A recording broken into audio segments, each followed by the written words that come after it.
భరణి గారి విషయంలో దివ్య పదే పదే ఎంటర్ అవుతుందని ఎంతమంది ఫీల్ అవుతున్నారు. నేనైతే మాత్రం 60-30-40% 60-40% అయితే ఖచ్చితంగా దివ్య అన్ని విషయాల్లో దూరడం అనవసరం అనేది నా ఫీలింగ్. ఎందుకంటే దివ్య ఒక స్ట్రాంగ్ కంటెస్టెంట్, మంచి పోటీ ఇచ్చే వ్యక్తి, గట్టిగా ఆడితే మాత్రం టాప్ 6లో ఉండే మంచి కంటెస్టెంట్, అంత స్టెబిలిటీ ఉన్న వ్యక్తి, అంత క్యాపబుల్ ఉన్న వ్యక్తి దివ్య.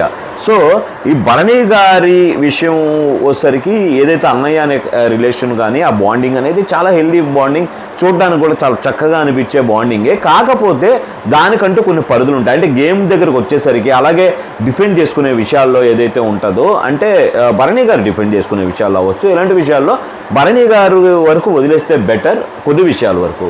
కానీ స్టాండ్ తీసుకోవాల్సి వచ్చినప్పుడు ఖచ్చితంగా దివ్య భరణి గారి వైపు స్టాండ్ తీసుకోవడంలో తప్పే లేదనేది నా ఫీలింగ్. అది భరణి గారి విషయంలో దివ్య పదే పదే ఎంటర్ అవుతుందని ఎంతమంది ఫీల్ అవుతున్నారు.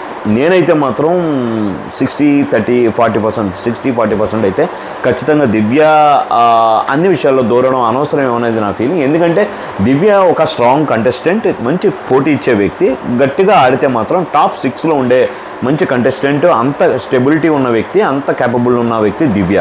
సో ఈ భరణి గారి విషయం వచ్చేసరికి ఏదైతే అన్నయ్య అనే రిలేషన్ కానీ ఆ బాండింగ్ అనేది చాలా హెల్దీ బాండింగ్, చూడడానికి కూడా చాలా చక్కగా అనిపించే బాండింగే. కాకపోతే దానికంటూ కొన్ని పరిధులు ఉంటాయి. అంటే గేమ్ దగ్గరకు వచ్చేసరికి, అలాగే డిఫెండ్ చేసుకునే విషయాల్లో ఏదైతే ఉంటుందో, అంటే భరణి గారు డిఫెండ్ చేసుకునే విషయాల్లో అవ్వచ్చు, ఇలాంటి విషయాల్లో భరణి గారు వరకు వదిలేస్తే బెటర్ కొద్ది విషయాల వరకు.